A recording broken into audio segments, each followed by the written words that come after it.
I've got one flame to burn, one race that I can say I ran. Good morning, everybody, and welcome to the 21047.com podcast. My name is Keith Cartwright, and I am the host of this show, and I'm excited to have you along listening in today. This truly is my one flame to burn, my attempt to run to dark with the light that I have found in my running journey and in the stories of the running journeys of some friends that I've met along the way, and in many cases, friends that I have been blessed with the opportunity to run with along the way. So I'm excited to get back after this. Today I actually took a week off from the podcast. I spent the week in Chicago at a Facebook summit, and coincidentally a Facebook summit where I got to represent the Megs Miles running community.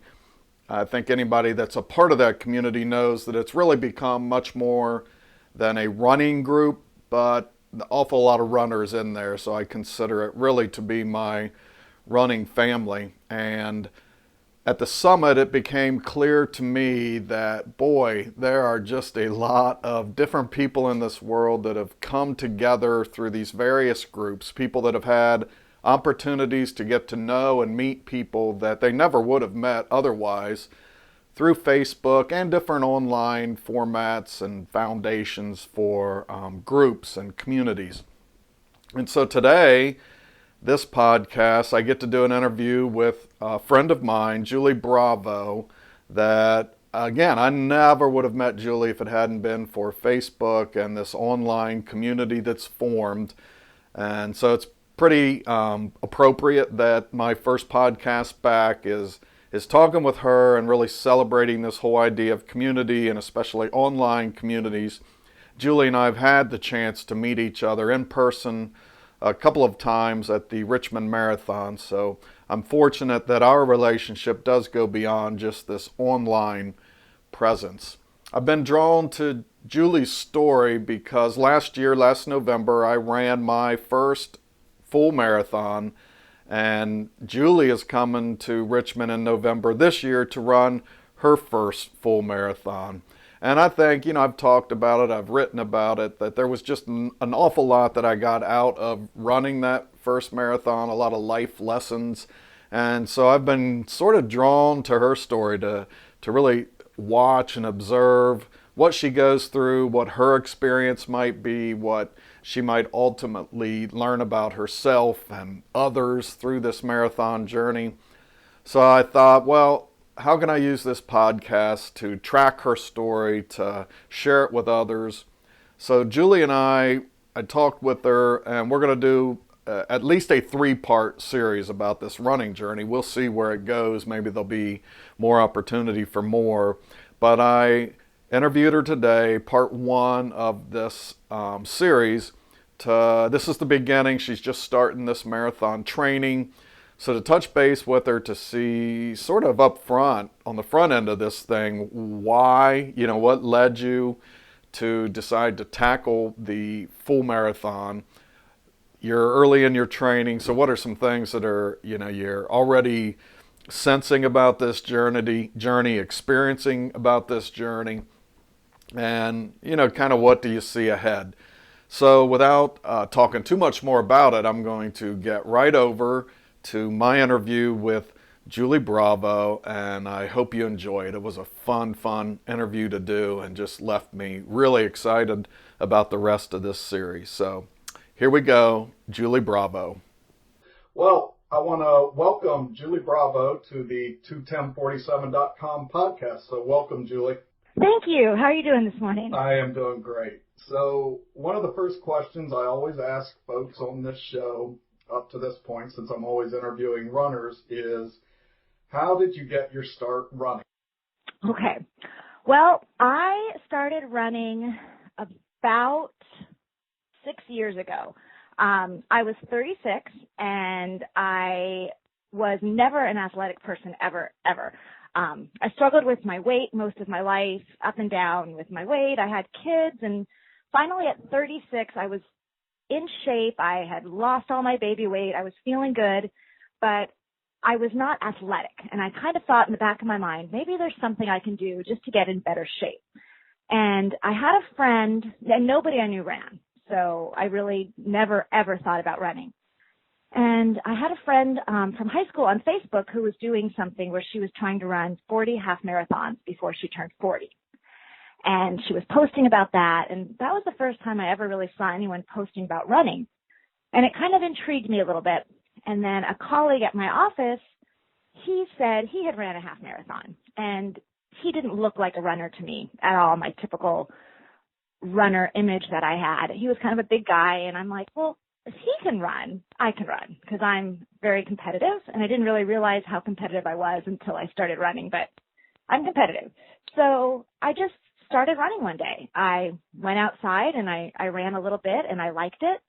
And I don't even know how it just kind of overtook, but it became a thing for me, and it brought me joy, and it brought me peace, and it got me out of my head for a little bit. And that was 6 years ago, and I haven't stopped. Now, that's interesting. I love the whole, I'm a competitive person. So when you started running, did you find yourself being more competitive with yourself or with other people? Definitely with myself at first. I always ran by myself. I never ran with anybody. I still didn't know any runners really at the time. So I would just go out and run by myself. And I told myself that when I ran my first half marathon, which was actually my first race, I didn't start with 5Ks or 10Ks. My first race was a half marathon. And I kind of gave myself a time. I said, I'm going to run this in 2 hours and 15 minutes. And that was my goal. And I finished at 2:15:22, and I was devastated. I just thought that was horrible. How could I have not met my goal? I was so close, and I didn't even appreciate what I had just done. And that's when I realized, that was the first time I realized, wow, I'm too hard on myself. I'm way too competitive. I said 2:15. Technically, 2:15:22 is still, I mean, it's not 2:15, but if it didn't have those extra little seconds, it would have been, 2:15. But I still was so upset by that. And it was a learning point for me, because I'm way easier on myself now, because I realize it's just ridiculous to be upset about something that small.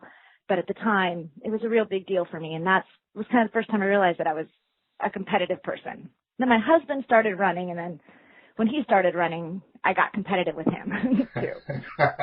But it's amazing to me with runners. That's one thing I've discovered in my running journey and this running subgroup, that just how much these little numbers mean, whether it's 15 seconds over, that can seem like just a complete failure. And then there's folks that, if you run 6.9 miles, it's like, wait a minute, why didn't you just run that other tenth? Those little numbers seem to make a big difference for a lot of folks.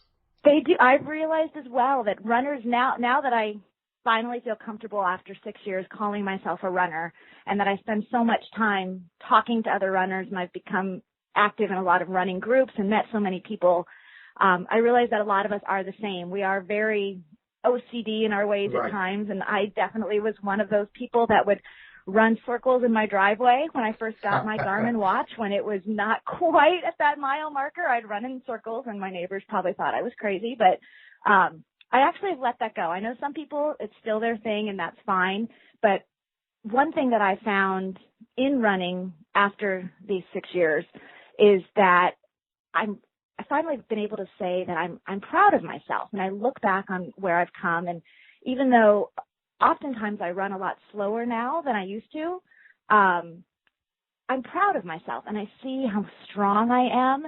And if I go out and I run, 10.23 miles, I'm not going to push myself to 10.5, because you know what? I got where I wanted to go, and if that ended at 10.23, it ended at 10.23. That's kind of where I am right now. And Awesome. For me, this is a peaceful place. Yeah. Excellent. So when did you run that first half marathon, Julie?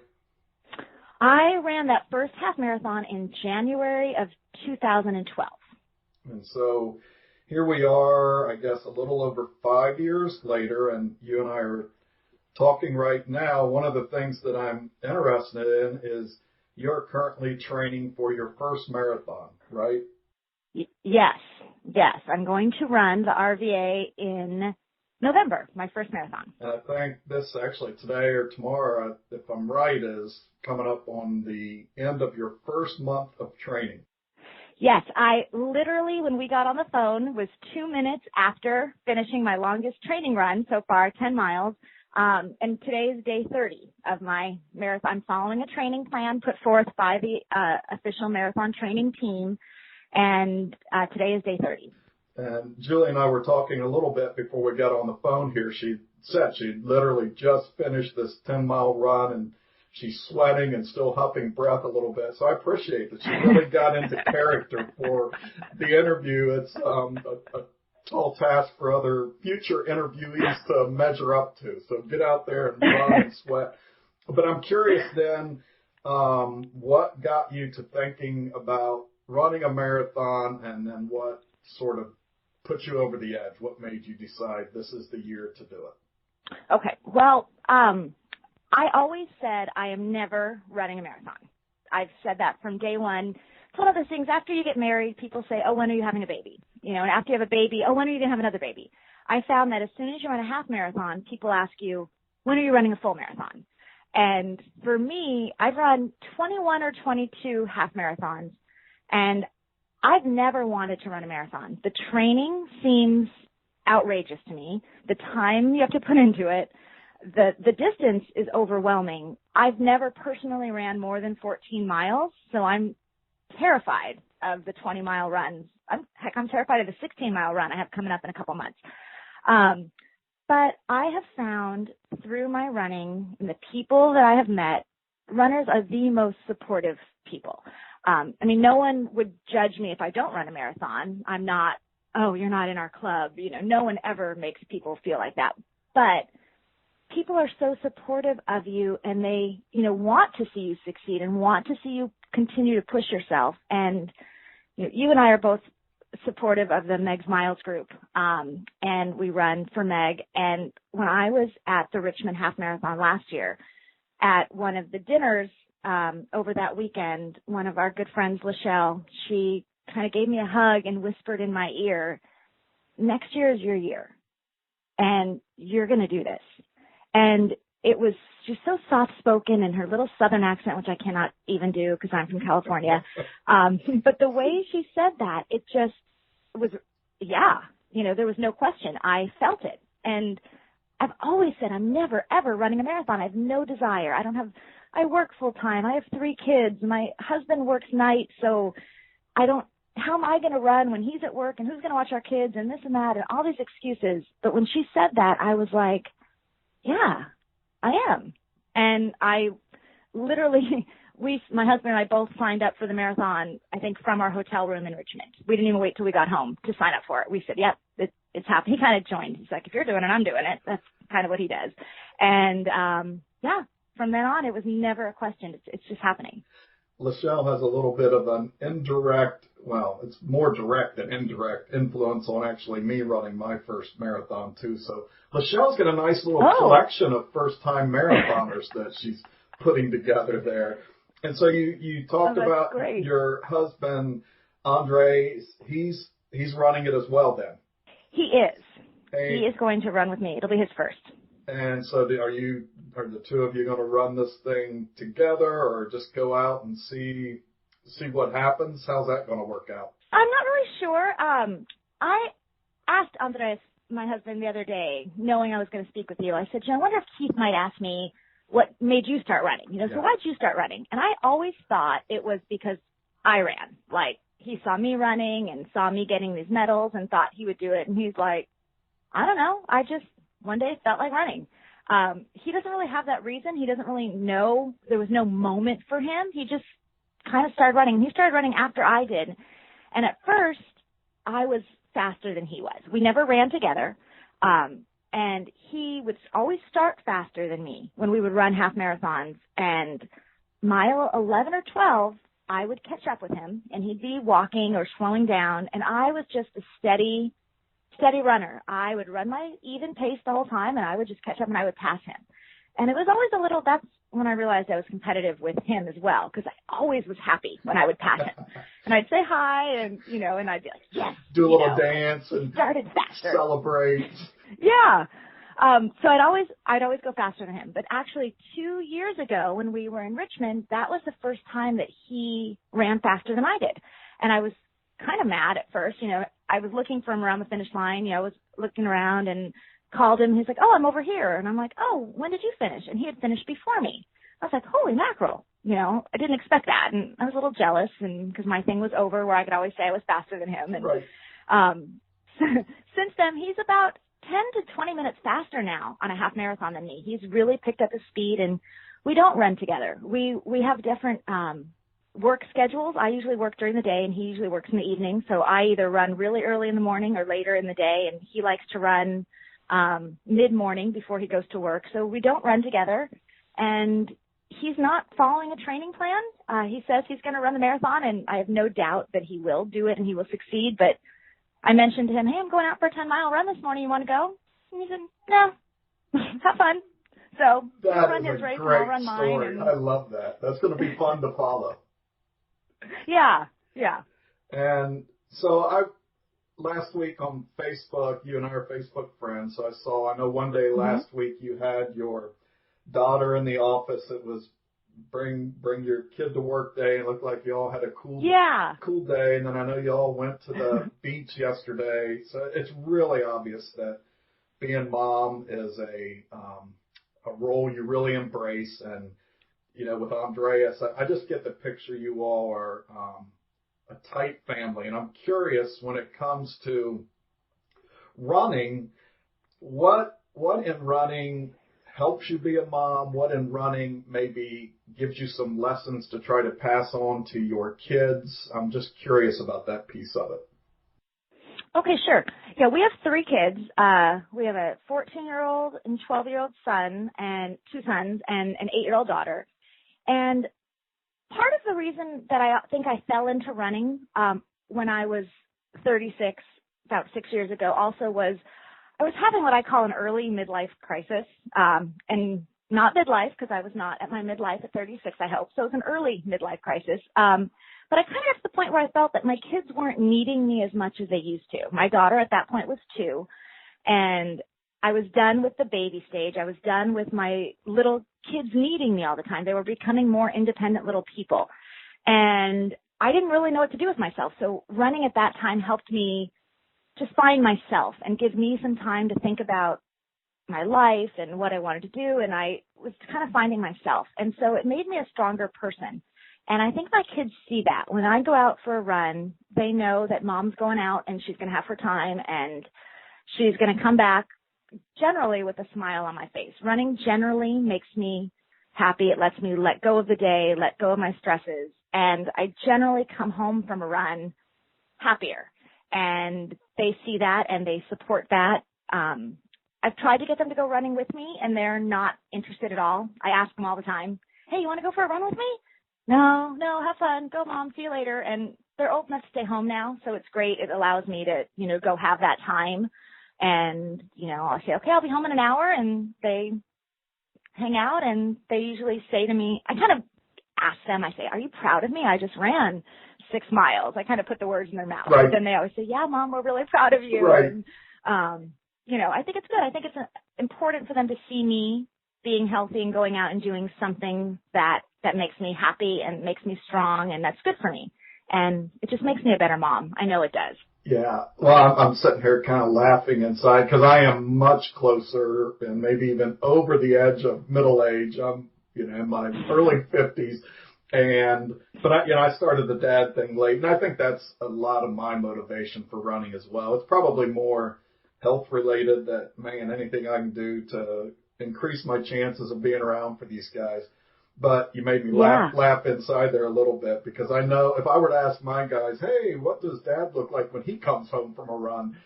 I don't think smile would come up in any of their descriptions. In fact, they'd probably say, well, we know he's pretty much going to be worthless the rest of the day. He's dead.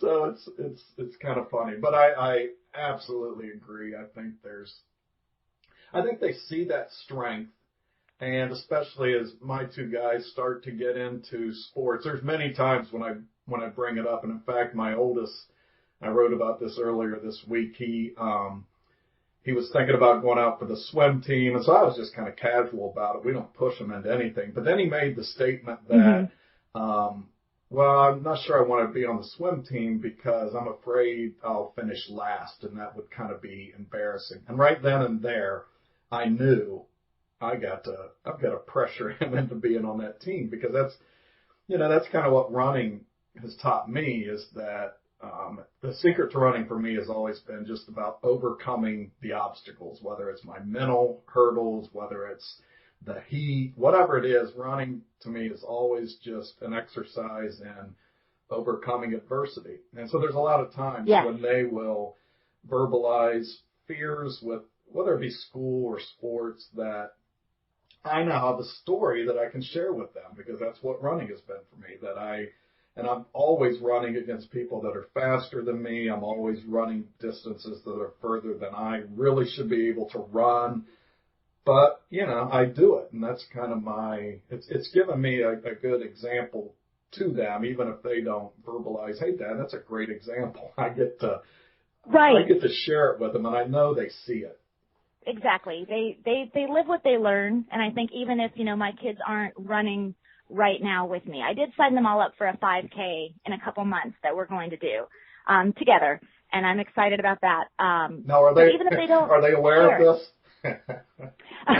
They are aware of it. They are not ecstatic. I did tell them, the last half marathon I ran, my husband didn't run it with me.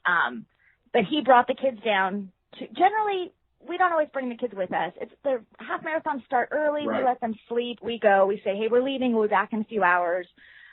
But the last one I did, we took them with us. And my husband dropped me off at the start line, took them out to breakfast, and then they met me along the course, which they generally don't do. And it really made a difference to me. It really made me happy to see them there. And then again at the finish line, they were there at the finish, and they went with me to get the medal and stuff. And I think they saw that excitement, and they saw the people and the happiness that you feel at a finish line. And I think they kind of got a little bit of, wow, that was pretty cool. We might want to do something like this. And so there was a 5K for raising money for a cancer organization that I'm supportive of in my town. And so I signed up for it. And I generally don't sign up for 5Ks because in my mind, I can just go run 3 miles, in a half an hour or so on my own or on the treadmill. I don't want to necessarily pay money to do that or take a morning when I could be doing something else and just going for a quick run to have to drive somewhere and do all the hullabaloo for a 5K. But this one just felt important to me. And I decided this is a good organization. It's a good time to get the kids out and, we'll do a little bit of training. And if they want to walk it, they can, we can walk it together. That's fine. But I want them to see what it's all about. And I have a couple months to get them excited about it. I think I will. Well, yeah. And I will tell you, I ran a 5K earlier this year. I guess it was March. And so I ran it with my 2 boys. And same thing. They weren't terribly excited about it going into it. Like they would get excited about playing a video game or something that does excite them. Right. The comparison just wasn't there. But I will say this, that after the fact, you could tell they were really, really proud of themselves, kind of like you talked about in your own running journey. You're just really proud of what you've done. Yeah. And I did see that in them, and I think that was important for them. Yeah, I agree. Yeah, that's our job is to, bring these things to them and make them feel good about themselves. And, they may not become runners. It may not be their thing, and that's fine. One of my sons plays soccer and one plays baseball, and that is not my thing at all. Right. That's their thing. And so I don't want to push running on them, right. But I want them to know that it's an option and give it a try at least. Absolutely. And so, like I said, I think you're a month into this training, and I'm curious in this first month, harder, easier, any unexpected pieces about this first month of training that you found? I found that I'm a rule follower, and I've always known that. I mean, I follow the rules. If something says, cook this at 350 degrees, I'm going to cook it at 350, not 375. I mean, everything is by the book, and I realized, I have a friend that I run with, and she wanted to run with me one night. She goes, hey, can you run? We only run 3 miles together. She's not a big runner, so when we run, we do 3 miles. She said, hey, can you meet me for 3 miles? And I looked at my training schedule, and my training schedule said 7 miles. I was like, shoot. So I was like, sorry, this night I cannot because I have to run 7, and I don't want to move things around. It's way too early in my training schedule in the first month to start moving things around. I'm sure that's going to happen. Life gets in the way, and I may have to move things around later on. But right now, I am sticking to this. So I have found that I'm very particular, and I follow everything to the T, and I do exactly what the thing says. And, I had to run hills twice. The training schedule called for 3 miles, and including hill work. And I live in a neighborhood that has a lot of hills. And so I'm used to running, the hills up and down, in my training, but never repeatedly going up the hill and down the hill and up the hill and down the hill. And that was hard, but you know what? I did it, and I felt really proud of myself afterwards that I did it. So I'm enjoying the training so far. It's going to, as you say all that, the rule follower, sticking to the plan. I'm just becoming more and more fascinated by the minute with this sort of contrast in you and Andreas, and you're sticking to this plan. He's kind of, which I can, in my own training, I certainly relate far more to Andreas than you. So that'll be an interesting dynamic as this marathon journey goes on. It's going to be a great journey. We're going on vacation in a couple of weeks, and we're going to Las Vegas. And we live in Southern California, and there's no humidity, and it is, 60 to 80 degrees. It's depending on the time of the day, and it's always just really nice. And we're going to Las Vegas, and it's in the hundreds, 110 degrees it's supposed to be when we're there, and we have to run. Like my training schedule, I think, calls for a 3 mile, a 4 mile, and a 6 mile the 3 days that we're there. So I told him, I said, hey, I'm going to have to get up early and hit the strip, before it gets too hot and go for these runs. Do you want to run with me? And he probably will, because I don't know how comfortable he is with me running in a strange area by myself, but he definitely is not the kind of guy that's just going to jump out of bed and be like, okay, says 6 miles, let's go. Where I am, okay, we have a busy day today. That means getting up at 5 o'clock in the morning to get these 6 miles done. That means getting up at 5 o'clock in the morning to get these 6 miles done.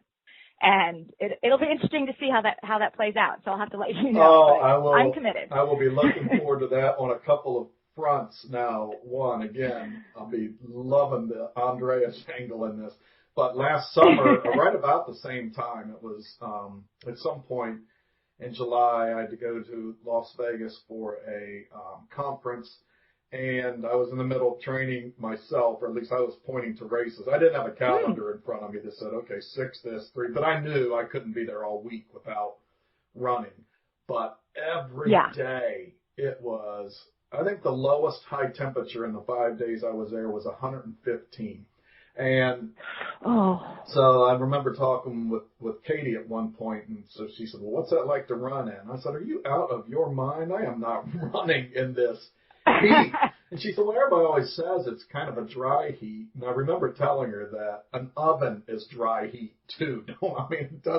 It is just, I had never felt anything that hot. And so I didn't even think about it. And it took, it was so easy for me to say, I am not doing it. So I'll be looking forward to, now I did see people running. So there were clearly people like you who were rule followers or had something that they had to get done that were doing it. And, but it was really hot. So, good luck on that one.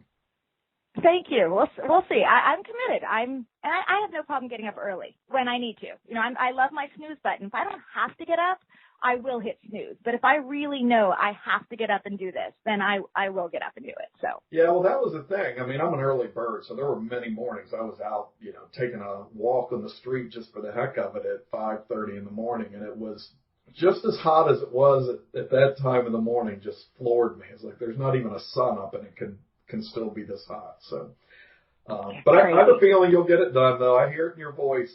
That won't trip you up. So I'm curious. I mean, we've been together at the Richmond races, and the finish line experiences have become a a great thing with the Meg Smiles group, the whole cheering each other on, and I personally got to experience that. How much time do you spend thinking about that marathon finish line?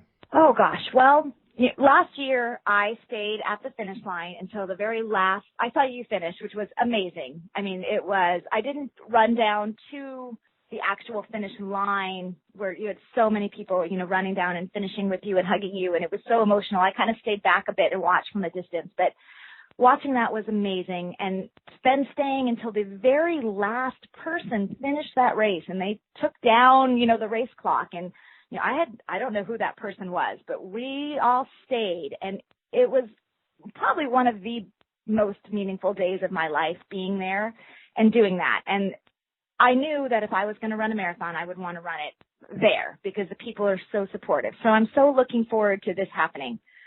But I don't yet have a time in mind for myself. I just want to finish. Again, I've never run more than 14 miles. I haven't figured out yet how this 26 is going to work. I generally don't run intervals. I sometimes take a little walking break during the water stations, but I don't run where I run for a few minutes and then walk and then run and then walk. And I know I have to do that for a 26 mile. I cannot run 26 miles. So I have to figure this all out. But right now, I told somebody, said, what's your finish goal? And I said, well, I think the race time is 6 hours, but I could be mistaken. It may be 7. I think I heard you mention in one of your previous podcasts, it's a 7-hour limit. So that gives me another hour now. Yeah. Because I thought it was 6. No, thank God it's 7, or they'd have been hauling me off the street. So I don't know. I told some girlfriends that I think 6 hours is my plan. And they said, oh, you're going to do it in more than 6 hours. Don't be crazy. Really, what's your goal? And I said, I really don't have one. I just want to finish. And because I don't want to put a goal out there, and then because I know myself, if I say it's 5 hours and 32 minutes, and if I then finish at 5 hours and 33, I don't want to be disappointed in myself. So I don't even want to put a number out there. No, I think that's a great approach. I was lucky because I knew that 7-hour time limit was really going to be pushing it for me. So every pace scenario, every sort of, 10 mile, 13 mile time check I had in my own mind was all targeting that, just finishing ahead of that 7 hours, which, I think I finished 2 minutes before the 7 hours. And, I think that's a great strategy, just to go out and enjoy it. I told somebody today, they were kidding me about, it's not too late. You can sign up for the Richmond Marathon this year. I said, I wouldn't do that, wouldn't dream of it, because I am so committed to running that half and getting done as quick as I can do a half, to watch all these people finish their first marathons. I'm going to get so much out of that, and I wouldn't miss it for anything. You at the top of that, it's just going to be a great experience. Thank you. It's amazing sitting there on that hill by the finish line and just watching people come in. I mean, it really, it's amazing. It was one of the best days of my life doing that, and I'm going to miss doing it this year. But, depending on what time I finish and how many people are behind me, hopefully I will be there to cheer on a few other people that finish after me if I'm able to. But I just, knowing also that all of you are there, my Meg Smiles family and all of these wonderful people that I've met through running that are going to be there that day, knowing everyone's there, that's going to get me through it. I know that. That's going to help me if I struggle. Oh, you're going to do great. Now, I will tell you right now, I'm already getting a little bit of anxiety. If Andreas kind of continues this, run when I can plan. And then if I see him coming down that hill before you, I'm going to fear for him. So, I don't know what's going to happen to our marriage if he finishes this before me. To be quite honest with you. I don't know. But I mean, we've been together. It'll be 17 years by the time this race. We will have been married 17 years by the time this race happens. So I know we'll make it through, but it'll be an interesting plane ride back to California if he finishes first. It could be an interesting post-race conversation, to say the least. So if somebody out there, Julie, is where you are and they're kind of thinking about running their their first marathon, and granted, you're not there yet, but you've sunk yourself into this thing now where you're full steam ahead. What would you say to somebody who's kind of bouncing this idea around in their head? I would say that, just listen to your heart. And if this is something that you want to do, you can do it. I mean, we've talked about this, and you've said this before. Running is completely mental. Our bodies can do this. It's our minds that sometimes tell us, oh, I can't, or I'm tired, and we have to listen to that, and we have to listen to our minds and our bodies and, slow down when we need to and take rests and not injure ourselves. But anyone can do that. If I can do this, and I know I can, I haven't done it yet, but I will, anyone can do this, but you need to make sure it's your time. It wouldn't have been my time a year ago. I wouldn't have been mentally ready. I wouldn't have been physically ready, emotionally ready. There's so many things. You'll know when it's right, and when it's right, you can do it. Definitely. Anyone can do this. Oh, that is awesome. I appreciate that. Well, and so for everybody listening, Julie has agreed, and we'll work on the timing of it, but we're going to kind of get to follow her path to this first marathon. So we're going to touch base with her in a couple of months to see, by that time, you will have run further than you've ever run. Is that right? Oh my gosh. Yeah. Again, 14 is it. So I think in August is my 16-mile run. I actually was invited to go camping with some friends, and I looked at the training schedule, and I saw that I had 16 miles that weekend, and I had to politely decline. And I said, I need to do this. This is what I'm committed to, and there's no way in heck I can run 16 miles through the mountains. I mean, no way. So, yeah, it's going to happen. So hopefully next time we speak, I will have done that. That is going to be great. Yeah, so this training plan really has taken over. I mean, from this point to the marathon, you are all in on that training calendar. I am all in, 100%. But, it's because it is. You can look at that, and even though I wasn't as dedicated clearly as you are to the training, and I say that with a lot of admiration, still I knew I couldn't just blow off these long runs. I mean, every week, the one thing I wouldn't skip was that long run. And when I got done with that marathon and people started talking about, okay, are you ready for the next one? You going to do another one? I immediately said no. But it had nothing to do with the marathon itself. Even as hard as it was, I felt like, I could do it again. But it was the training piece I couldn't do again. It just took so much commitment and so much time. And I think that is a lot of that when you start weighing, is this the right time, and I think a lot of that is just, I was fortunate that my family fully supported it and they were all in with me for that stretch of time. But that was the piece when I look back on, I was like, there were a lot of Saturdays with ball games and things like that I couldn't miss. There was church on Sundays. There were some days that was the only way to get that long run in. And so that was the piece I have a hard time thinking about going back and doing it again. I think I will someday, but that's the bigger factor. It's not being afraid of running that 26.2 on race day. Yeah, and I did have to look at the plan. I originally thought I was going to do they have a Saturday plan and a Sunday plan where your long runs fall on a Saturday or fall on a Sunday. And I had to think ahead, down the road when these long runs are coming, will my schedule allow me to run a longer run on a Saturday or a Sunday? And I had to determine what would work for me and my children's sports schedules and, my travel schedule and things like that. And you do have to think ahead. And yeah, I could not have trained for a marathon any time before now, just because of my children's ages and what, leaving them home alone and when, not alone, my older son stays with them. But when they were little, I couldn't go out for I'm going to go run for 5 hours. And, you can't do that if you don't have the support system. And my schedule didn't allow that before now. So this really, it's like a perfect storm. I'm finally around amazingly supportive people.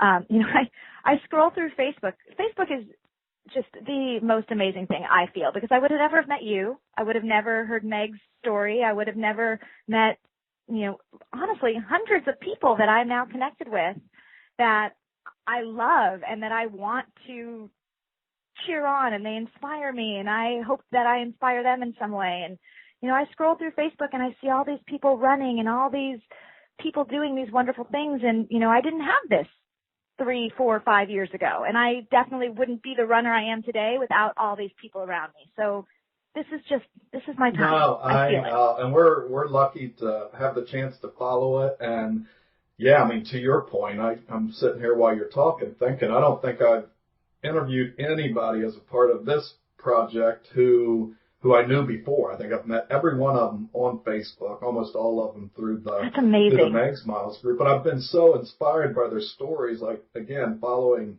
yours, that I just said, oh man, we've just got to share this journey with other people, because you're so inspiring in the way you do it. Just listening to you and talking with you today is affirmation of that.